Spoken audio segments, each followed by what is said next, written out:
청라 웰카운티 19단지 청약하고 2억 벌어가시기 바랍니다. 네, 청라 웰카운티 19단지 줍줍이 나왔습니다. 네, 누구나 청약 가능하니까요. 영상 끝까지 꼭 봐주시기 바랍니다. 뒷부분에 중요한 내용이 있거든요. 네, 인천 청라 신도시에 위치한 아파트입니다. 네, 신동아건설에서 지었고요. 총 세대수 464세대입니다. 그런데 주차는 무려 1.89대, 세대당 1.89대나 됩니다. 여기는 대형 평수밖에 없습니다. 제일 작은 평수가 38평입니다. 그리고 제일 큰 평수는 65평까지 있습니다. 네, 위치 한번 보겠습니다. 여기 바로 청라 웰카운티 2차 아파트고요.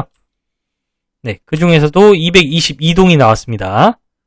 뷰가 확 뚫려 있겠죠. 자, 초등학교, 청라초등학교까지 8분 거리입니다. 222동에서. 그 다음에 주변 상권, 공원 인프라가 좋습니다. 바로 맞은편에 용머리 공원, 이렇게 공원이 있고요.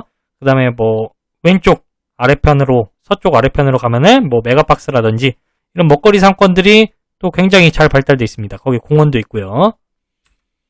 네, 그리고 또 호재가 하나 있는데요. 7호선 연장한다고 했잖아요. 청라까지.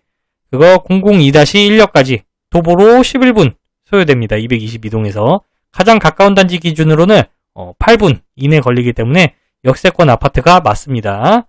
그래서 2027년 개통 예정입니다. 벌써 지금 이미 착공을 했어요. 그래서 공사를 하고 있기 때문에 조금 늦춰질 수는 있지만 우리가 생각하는 머나먼 미래의 이야기는 아닙니다. 네. 그래서 2027년에 개통 예정이고요. 네, 그렇게 된다면은 서울 주요 일자리를 갈 수 있겠죠. 대중교통 타고. 여의도역까지는 57분이 걸립니다. 연장이 되면. 다만 단지에서 나오는 시간이 10분 걸리기 때문에 여의도역까지는 1시간 정도 넘게 걸리겠죠. 그 다음에 또 일자리가 많은 종로의 종강역까지는 지하철로만 한 70분 정도 걸리고요. 단지에서 나오는 시간까지 합치면 1시간 20분 정도 걸립니다. 네, 그 다음 강남의 논현역까지 69분, 70분 정도 걸리고요. 단지에서 나오는 시간까지 합치면 1시간 20분 걸립니다. 네, 강남까지는 갈아타지 않고 한 번에 쭉 갈 수 있죠. 다만 시간이 좀 오래 걸립니다. 네, 장점. 네, 바로 앞에 초등학교가 있고요. 그 다음에 공원, 상가 등 신도시 인프라가 우수합니다. 이미 다 갖추어진 곳이기 때문에 살기는 굉장히 편할 겁니다. 7호선 연장 예정이라는 호재가 있습니다. 역세권 아파트로 변하는 거예요. 자, 단점은 이 아파트가 무려 12년 6개월이 된 아파트입니다. 네, 신축이 아닙니다. 입주를 예전에 했어요. 그래서 7호선이 개통되어도 서울 주요 일자리까지 가는 시간이 그래도 꽤나 걸립니다. 그래도 어쨌든 지하철역 역세권이라는 거는 좋은 거죠. 그래서 역세권이 되긴 하지만 서울 주요 일자리까지는 좀 시간이 걸린다는 단점이 있습니다. 네, 매물 나온 게 바로 146타입. 평수로 따지자면은 56평이나 됩니다. 엄청난 대형 평수죠. 6억 8,109만원에 나왔습니다. 네, 분양가 상한제가 적용된 가격으로 나왔어요. 그리고 동 222동이고요. 호수가 1701호. 네, 층수도 괜찮습니다. 좋습니다. 자, 이제 발코니 확장까지 다 포함된 가격인데요. 여기에 에어컨이 포함됐는지 안 돼 있는지는 지금 공고문에서는 확인할 수가 없습니다. 옵션이 뭐가 더 들어갔는지는 계약된 사람만 또는 당첨된 사람만 볼 수가 있습니다. 네, 그 부분은 이따가 설명해 드리도록 하겠습니다. 네, 이제 가격을 비교를 해볼 건데요. 다른 단지랑 굳이 비교해 볼 필요 없이 해당 단지 매물들과 비교해 보도록 하겠습니다. 네, 2012년 입주했습니다. 그래서 10년 넘는 아파트고요. 464세대입니다. 네, 146타입 호가가 8억 4천 이상으로 나오고 있습니다. 실거래가는 최근 9월에 7억 8,800에 찍혔는데요. 지금 이거보다는 더 올랐다고 보는 게 맞습니다. 왜냐면은 그 옆에 단지랑 비교해 볼게요. 파란색 표시한 데인데요. 중흥 S클래스 2단지 2010년에 입주했습니다. 2년 더 오래된 아파트죠. 그 다음에 174세대, 세대수도 더 적습니다. 그런데 141타입 호가가 8억 5천 이상 부르고 있고요. 실거래가가 8억 2,800에 이루어졌습니다. 그렇다는 뜻은 최소 8억 2,800 이상은 한다 라고 보시면 되겠습니다. 자, 같은 단지 호가 8억 4천 이상이지만 8억 3천 정도면은 충분히 거래될 수 있어 보입니다. 분양가는 6억 8천이기 때문에 보수적으로 보아도 1억, 긍정적으로 보면 1억 5천 이상 수익을 거둘 수 있는 청약 단지입니다. 자, 근데 10년이 넘었죠. 10년 넘은 아파트라는 것을 감안하더라도 시세보다 1억 넘게 싸게 나왔는데 매력이 있는 가격이죠. 자, 평면 정보 살펴보도록 하겠습니다. 대략 이렇게 배치가 되는데요. 다시 돌려서 보겠습니다. 3베이입니다. 타워형 구조예요. 자, 남동향을 보고 있고요. 그 다음에 방이 무려 4개입니다. 방 4개고 화장실도 3개나 됩니다.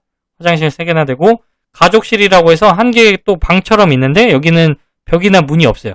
근데 실질적으로 들어갔을 때 벽이나 문이 있을지는 모르겠습니다. 뭐 가벽을 세웠을지 아니면은 그냥 이 상태일지는 직접 가서 확인을 해봐야 알 수 있습니다. 자, 10월 23일 월요일 무순위 접수를 받습니다. 그 다음에 당첨자 발표는 10월 26일 날 하고요. 당첨자 서류 제출하고 세대 방문 11월 3일 날 금요일 날 그 세대 방문할 수 있는 겁니다. 당첨자는. 그 다음에 그 방문을 해서 상태 보고 괜찮네 하면 계약을 체결하고 별로네 하면은 계약을 체결 안 해도 됩니다. 선당 후금이라고 하죠. 먼저 넣어놓고 나중에 고민해도 됩니다. 왜냐? 이건 청약 통장 날리는 거 아닙니다. 이따가 뒤에서 설명해 드릴 거예요. 무작위 추첨으로 500까지, 5배까지 예비번호 뽑을 예정이고요. 네. 2023년 12월 입주 예정입니다. 계약금 10%, 잔금 90%입니다. 그래서 잔금 마련하기가 조금 빡셀 수도 있어요. 그 다음, 대신 청약 통장을 쓰지 않습니다. 그래서 재당첨 제한 같은 거 걸려있는 사람들도 넣을 수가 있어요. 만약 내가 재당첨 제한에 걸려서 청약을 못 넣는다, 몇 년간 못 넣는다 하는 사람은 이것 도전하시면 됩니다. 네, 재당첨 제한 받지 않아요. 그리고 이거 쓴 다음에 이거 해가지고 당첨됐는데 취소한다고 해서 불이익이 있는 거 아무것도 없습니다. 네. 그리고 무주택, 유주택 상관없이 국내 거주하는 성인이기만 하면은 청약 가능합니다. 네, 그러니까 선당 후금하는 게 좋겠죠. 그 다음, 이거는 10년 이상 된 아파트입니다. 그래서 뭐 싱크대라든지 뭐 바닥 찍힘 이런 거 하자 보수를 요구할 수가 없다는 단점이 있습니다. 네. 주택은 당첨자만 단독 계약이 가능하며 공동 명의는 불가능하다고 합니다. 네. 그 중요사항 살펴보시고요. 자, 종합 의견 드리겠습니다. 청라 신도시 인프라를 누릴 수 있으며 7호선 연장으로 인해서 혜택을 받는 역세권인 아파트입니다. 네, 초등학교도 가깝고 공원도 가깝고 상권도 우수해서 살기가 좋습니다. 하지만 10년 넘은 아파트라서 일부 하자가 있을 수도 있겠죠. 뭐 리모델링 하면은 그래도 새 아파트처럼 살 수 있지 않을까요? 네. 그리고 당첨되면은 최소 1억에서 1억 5천을 벌 수 있기 때문에 실거주 목적이든 투자 목적이든 무조건 청약하겠습니다. 게다가 청약 통장 없어도 되고 재당첨 제한도 없고 전매 제한도 없습니다. 전매 제한도 딱히 공고문에 없었어요. 그러면은 뭐 전세입자 세팅할 수도 있고 바로 매도할 수도 있겠죠. 물론 세금 중과를 받겠지만 참고로 전세는 3억 3천에 실거래 되었고요. 전세 호가는 지금 제일 싼 게 4억 5천에 나와 있습니다. 갭도 한번 잘 생각해 보시고요. 자, 대형 평수라서 추후 거래되는 게 그렇게 힘들 수도 있습니다. 막 쉽게 거래되는 평수는 아니죠. 56평이나 되는데. 하지만 상승장 때 오르는 폭이 작은 평수보다는 클 것으로 예상됩니다. 이 가격 자체가 56평인데 가격이 7억이 넘지가 않습니다. 가격 자체도 매력적인데 더군다나 1억이나 1억 5천 정도를 더 싸게 나왔죠. 물론 10년 넘은 아파트라는 건 감안하셔야 됩니다. 자, 이상 도움이 되셨다면 구독과 좋아요 부탁드립니다. 감사합니다.